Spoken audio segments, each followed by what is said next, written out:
is Jennie Walker and welcome to Closet Conversations. Today is day 9 with the California shelter at home mandate for people who own and operate non-essential businesses. That's me. And I just want to tell you about how my day went today. It was okay. I didn't get a ton done, but I tell you, one day is bleeding into next. I didn't even remember today was Saturday. I just have lost all track of time. So, be that as it may, today was Saturday, and my big event for the day was to host the Poshmark Posh and Coffee event, which was a virtual event on Zoom. I advertised that on Poshmark and also with a Facebook page, event page. And so this morning that took place at 10 a.m., from 10 a.m. to 10:40. And as it turns out, the people who joined my event, the first person was actually someone who worked for Poshmark, which was great. And the other person who came in toward the end was also working for Poshmark. There were no non-Poshmark people on the event today, and I think it's just because it's new, and there are at least 4 or 5 going on in the state. And since it's virtual, I'm not sure how this was working, but anyway, I don't know if it was a lack of awareness or if people just aren't interested or if everyone's still watching CNN.com, but I didn't have any non-Poshmark people in this event, but I also didn't do a ton of advertising with it. It was the first one, and so I definitely could have done more to get the word out. So that I will do, one through this podcast. There's 3 more coming up, each of the next 3 Saturdays coming up at 10 a.m. Pacific time. There are Facebook event pages out right now, so definitely take a look for that, and I'd love to have you join me. So it was fun. It was really interesting because I got to meet these women who were, young and bright and knew all about Poshmark. Obviously, they worked for them, so we were off script, so to speak. We didn't follow the agenda at all because there was no point. And so I got the kinks out of working on Zoom because it was my first time, and I had accidentally shared my screen so you couldn't see me, and I didn't realize I had done that. So I was able to get that corrected and figured out how to use it. It's kind of fun. It's really, really kind of high tech, and I liked it. I don't really know what I was doing, but I think I figured out enough to do it again, so that's good. So that was the big thing for today. So that went really well, and be following up with both of those women about things related to what I'm doing, and was so happy to meet them. Also, today I did a ton of photography. Now that my phone is back and it's back in business, I took pictures of a number of things that were things that need to be rephotographed for Poshmark, so I did that. And then there were a handful, I would say, of new things.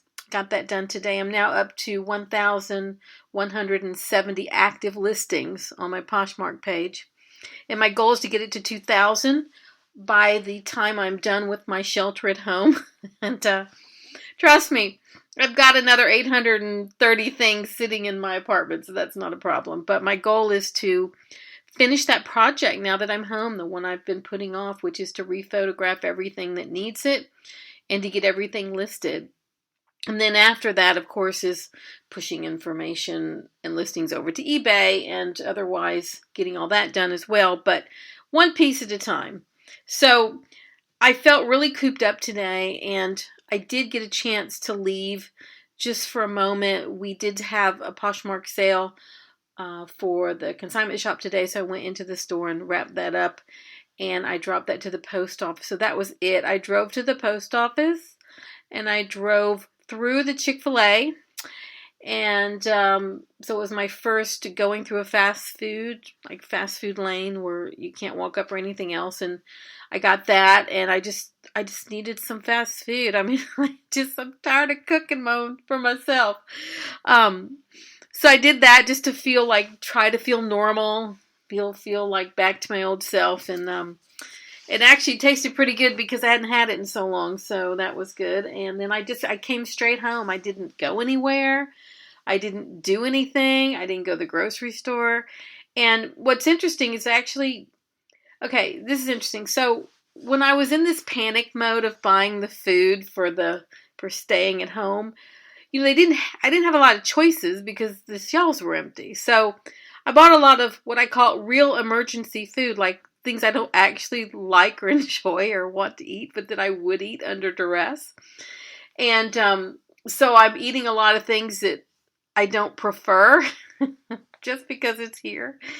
And so I'm really, really want to go to the grocery store, but I don't need to go. And so I'm forcing myself to eat some of this food I bought that, when slim pickings, as they say, when I bought it, but I'm forcing myself to eat a lot of this. And then I may actually end up at the grocery store tomorrow just to get a few things and get the heck out of there, because really that's where the opportunity to get this virus exists more so than in my privacy of my apartment, is out and about and out in the public. So I don't know what I'm going to do about that. But I didn't go anywhere. So I came home and did more photographing. I did some listing. I did photographing and the listing. I watched some more Netflix. I finished the Self-Made series with Octavia Spencer. It was awesome. There was only 4. I didn't know it was so short. There were only 4 episodes. So it's really, if you haven't seen it, I highly recommend it. It had a wonderful ending. And again, no straight lines in this thing. And all of the, this could have been set at any time, meaning everything that happened in this, short of the times that it was in, would happen today in terms of the dynamics between the characters and, people who don't wish you well and your frenemies, so to speak. And, but nonetheless, she pressed forward and she made a name for herself. And Madam C.J. Walker is the first American woman to be a millionaire. And she's in the Guinness Book of World Records. And that's almost the least of what she's done. So I highly recommend the series. So if you get a chance, definitely check it out. Did some sharing on Poshmark today. And actually, because I was doing so many new listings, I got a lot of offers today. They weren't what I wanted, but it was nice to see that there was activity in my account. And I have always said that the more you list, the more you sell on Poshmark. And so it paid off today. I sold a dress for $40. So yay. And I have some offers on some things I countered, but they were scary low. But there's one offer I'm considering now, and it's $175 on a $400 item. And the item was more than $400, but I've marked it down several times. So yeah, it's a good offer. Still not what I want. So it's like, I hate an offer of that amount. It's, it's not good. But I might take it. I might counter. It's the whole big question. So we'll see what I decide to do about that. So yeah. But yeah, that was basically my day. I mean, it wasn't anything too extraordinary. I didn't do any cleaning today. And I just basically focused on the inventory and getting it listed and photographed. And that was really the most important thing I did. And so that and going to the mailbox, and that was it. I mean, nothing exciting. I wish I had more to report, and I just don't. And I hate that things aren't very structured for me, and the only one who can fix that is me. Now, I have a list of things to do. I've got to call back some people. I mean, when my phone was out for 2 days, when I got it back, there were like 5 voice messages. And this is the secret to getting people to call you back, is just turn your phone off for 2 days, and they'll all be there when you turn it on. So emailing about following up to some people who called to me today, and some emails for podcast guests and things like that. So we'll see where that all goes. So yeah, that was my day. I did go down the little rabbit hole of CNN.com and to learn more about what's happening in the country, and it's very disheartening to continue to read all that. There are so many articles now that if the headline is really just horrendous, I don't even look at it anymore, because it's just, I know that it's bad out there and I'm doing my part, and it's just hard to read all of that and know this is going on and feel helpless. There's really not anything I can do, and it's it's very sad. And so I think the isolation as well. And I'm used to being alone, and this is even hard on me. So I can imagine how it is on other people who aren't used to being isolated this way. I am going to sleep in tomorrow on my Sunday, and I don't have anything scheduled, so I'm going to do that. My plan tomorrow is really just to, I don't know, do more cleaning, do more organizing. There's just so much to do here.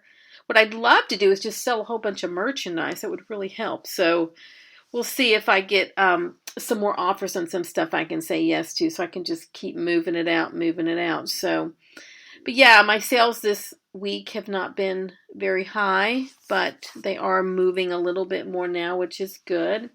And I do believe when this stimulus package, the CARES Act, has all started being received from people, that it's going to make a big difference. And I did today listen to Neil Abramson, who I've told you about, who's the president of NARTS. He's an expert in consignment and resale and is a consultant and on the board and all that kind of thing. So he gave a new live today on Facebook about the CARES Act and went through all the things that we should be thinking about in terms of the options. And I did ask about them putting this in writing. And what I'd love to do is I've asked Neil to be on the show, but short of him being on the show, I want to have something I can read from to share with you what he's saying. And there are tons of options for people who own small businesses in this CARES Act. And so as I'm understanding it, I want to share what I've learned with you so that we can all kind of understand together. So looking forward to that. In the meantime, if you go to NARTS, N-A-R-T-S, if you just Google them, they're on the first page, and they have started a new section on their website about resources for COVID-19. It's not fully fleshed out, but they did start that, so I'd definitely give that a look to see if that's something that you'd like to learn about from this source, and they are a trusted source. Poshmark put out a list of podcasts today that they recommend for people who have time to listen. I wanted to share with you which ones those are. Under business, they had Girl Boss Radio, and it says, join Sophia Amoroso, CEO and founder of Girl Boss, and Nia Gandhi, editor-in-chief and COO of Girl Boss, as they have honest conversations with trailblazing women. Another one's called the Sustainable Style Podcast. Join host Lauren. Oh gosh, why did I read this? Okay. The Sustainable Style Podcast has these two lovely women whose name I can't pronounce share their styling tricks, interviews, and sustainability insight. Okay. Another one called How I Built This. It says host Guy Raz conducts interviews with innovators, entrepreneurs, idealists, and the stories behind the movements they built. And one called Work Party. It's a weekly podcast that will break down the business of being a modern working woman, tackling topics from negotiation, honing your pitch, and creating that killer tagline. Now they have podcasts by Poshers that they're recommending. Now I am not on this list, and we're going to have to fix that. So in the meantime, here's ones they're recommending. A Reseller's Passion, hosted by Leslie Tucker.